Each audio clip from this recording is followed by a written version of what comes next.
Hej och välkommen till Filmfolkets podcast. Vi som pratar idag är Göran, Johannes, Alexander och Björn. Dagens film är Predator från 1990. Filmen i korthet. Ja, Predator 2.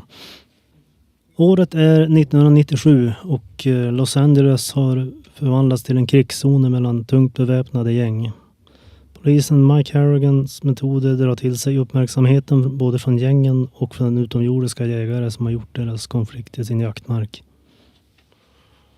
Ja, men det är bra summerat. Det är ju liksom kul att se kontrasten mellan den förra filmen och den här när vi har gått från palmdjungeln in till betongdjungeln. Och man får följa alla gängkrig samtidigt som man återigen träffar på den här varelsen Predator. De bygger ju vidare där på världsuppbyggandet med bakgrundsinformation. Man får veta lite mer om varelsen och deras kultur och sånt där. Det tycker jag är roligt att se. De har vidareutvecklat ganska ordentligt. Men det känns också kul att man ser att han har, vad blir Mercy på, vad heter det svenska? Benådad. Ja, men han märker ju liksom att längre fram i filmen att just en av de här poliserna hade ju liksom var ju gravid, så att han skonade ju henne. Jo, precis. De har ju någon hederskodex där. Att de får inte döda de som är obeväpnade och de får inte döda gravida och så vidare. De har väldigt strikta regler. Och det är ingenting som liksom uttalas, utan det är något som berättas med liksom visuella grejer. Det tycker jag är intressant. Sen har vi en hel grej där att eftersom själva utomjordingen har ju inte, ska vi säga, så mycket mänsklig dialog. Så mycket av dens perspektiv är ju också så mycket visuellt. Så man får liksom tolka vad han tänker.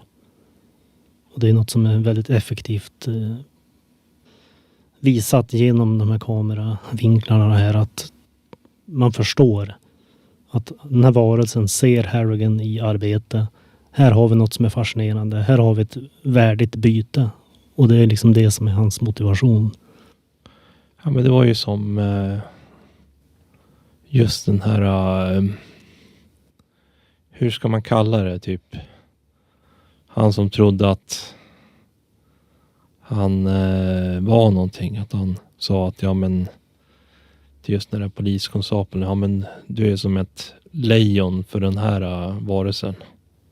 Han liksom vill verkligen ha åt dig. Och så har han ju några möjligheter där att knipa han, men han gör det ju inte ändå. För att han har ju, som sagt, det här hederskodet. Nej, men det är också snyggt att man får se mer av hur den här varelsen ser ut i den här filmen, och dels sätt som man använder för att läka sig själv när man har blivit skadad. För det var ju liksom, jag vet inte om det var samma teknik som det var i ettan. Men det var som att han hade liksom lite andra metoder som man kunde använda sig av. Så det var ju, han använde väl som en, jag vet inte, vad ska man kalla det, som en skål som ser lite grann ut som en mortelskål, som man liksom brände någonting som blev som någon variant av gummi som man liksom tryckte mot skadan. Så det var ju rätt så fascinerande. Ja, det var väldigt coolt faktiskt. Ja, det är mycket effektivt historieberättande så med välgjord rekvisita. Sen så känns det ju kul med all cheesy dialog som man får se i den här filmen. Allt liksom mycket svordomar och dels från gängmedlemmar och poliskåren och allting. Så att och en annan fascinerande sak är ju typ alla, tv-stationer. Vi har ju den här tv-stationen som heter Hardcore.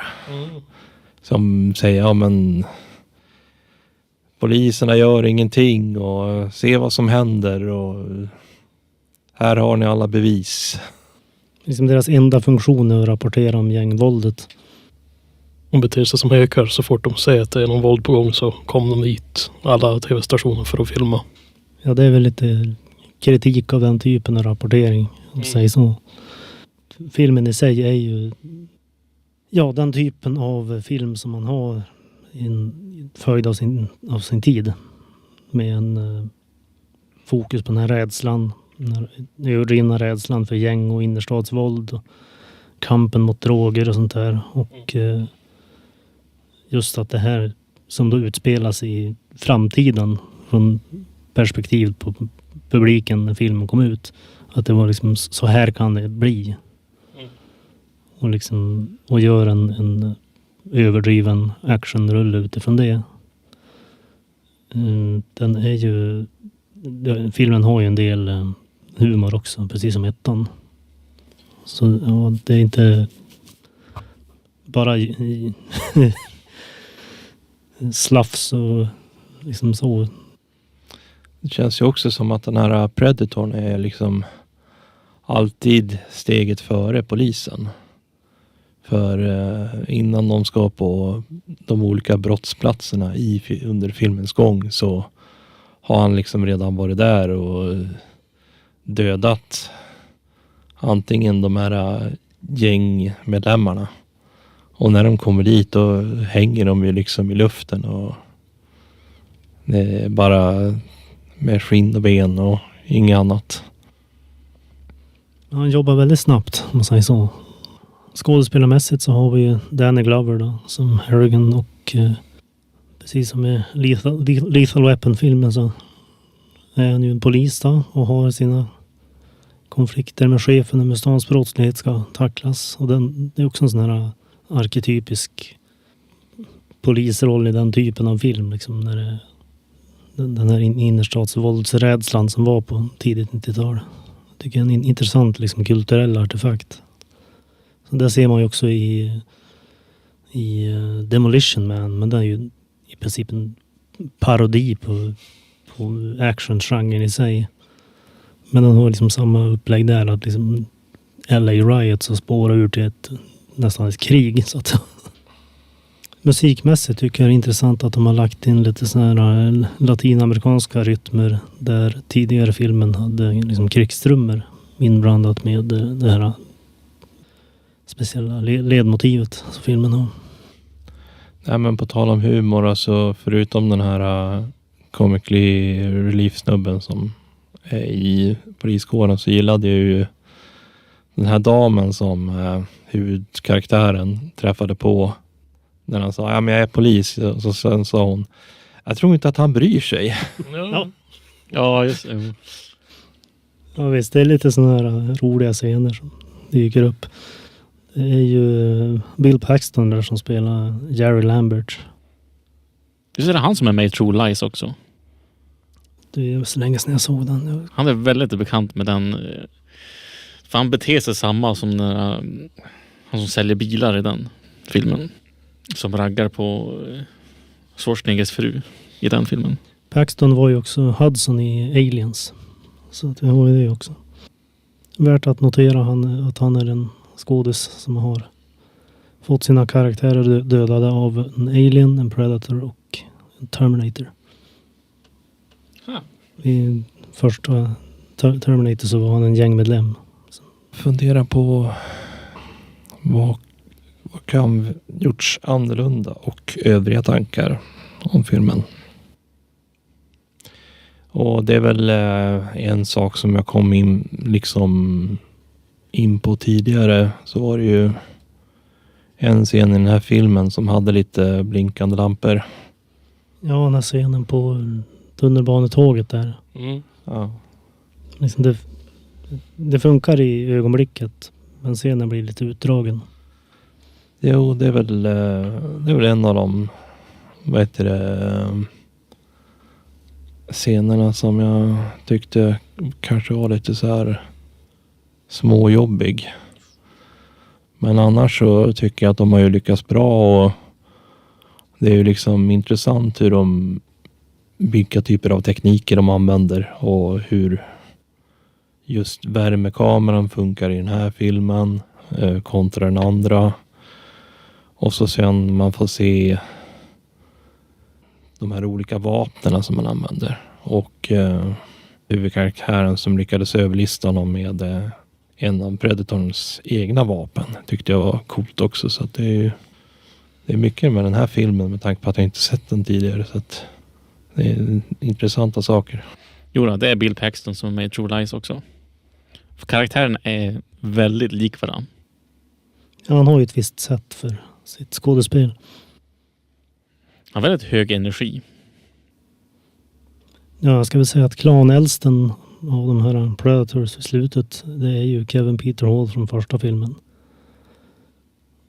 Och den dräkten, den byggdes faktiskt av den gamla dräkten. Mm. Så det är samma liksom huvud och kropp och allting. Men det är att de har bearbetat den så att den ska se äldre ut. Så att en äldre individ, en liten avbruten tand och ja, lite blekare och längre hår och skäggstrån och såna grejer. Rätt intressant. Det var ju också coolt att man fick se deras skepp den här gången i den här filmen också. Så att det bara hur det var utformat, och sen var den här referensen i slutet, det kanske man får veta kanske i senare filmer. Ja, det där är ju den första filmen som etablerar en röd tråd mellan Alien och Predator-filmerna. Som en grej liksom. Och det var ju då dels därför att det har ju varit en populärkulturgrej i väldigt många år. Med serietidningar och såna här grejer. Spin-off-idéer och sånt där. Så att man liksom gjorde det till en riktig grej. Sen har ju liksom själva tidslinjen för hela grejen spårat ur lite grann, men det...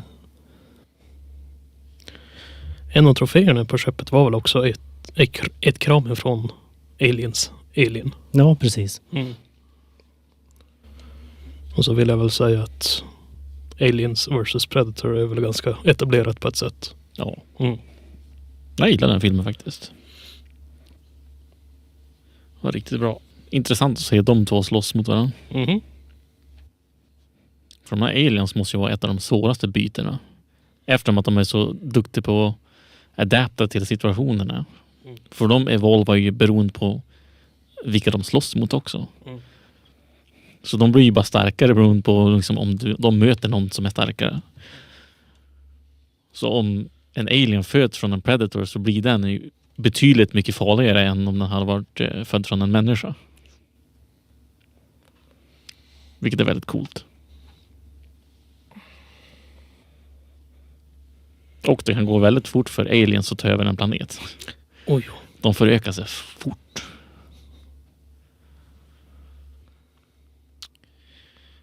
Nej, jag håller med om de blinkande scenerna. Väldigt jobbigt. Mm. Otroligt utdraget. Jag har inget emot blinkande scener. Som sagt, det ger en bra effekt. Men när det blir alldeles för utdraget, då blir det fruktansvärt jobbigt att kolla på. Då måste man nästan kolla bort. Och det förstör från filmen, känner jag.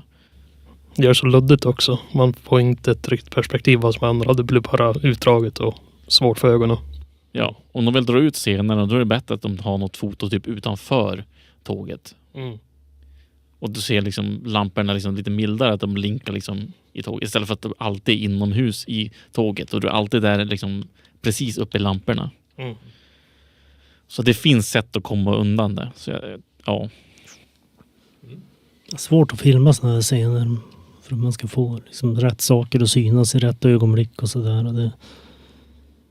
Det är en konstform som jag tror inte riktigt har bemästrats av någon. Plus att de blandar det med snabba klippningar. Och då blir det ännu jobbigare. Men utöver det så har jag inget negativt att säga. Jag är ganska nöjd med filmen faktiskt. Samma här. Tänkte... Vi hade väl lite idéer för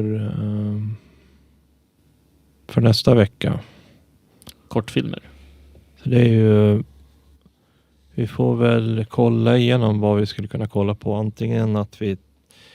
Det finns ju lite av varje när det kommer till kortfilmer på Netflix. Och sen så har vi ju eventuellt The Free Stooges. Det kan ju också vara ett alternativ.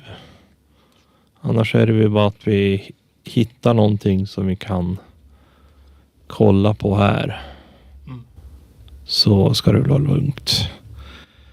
Men jag tänkte om det inte är något mer så får jag önska er hej och gör för den här gången. Ja, hej då. Hej då. Adjö.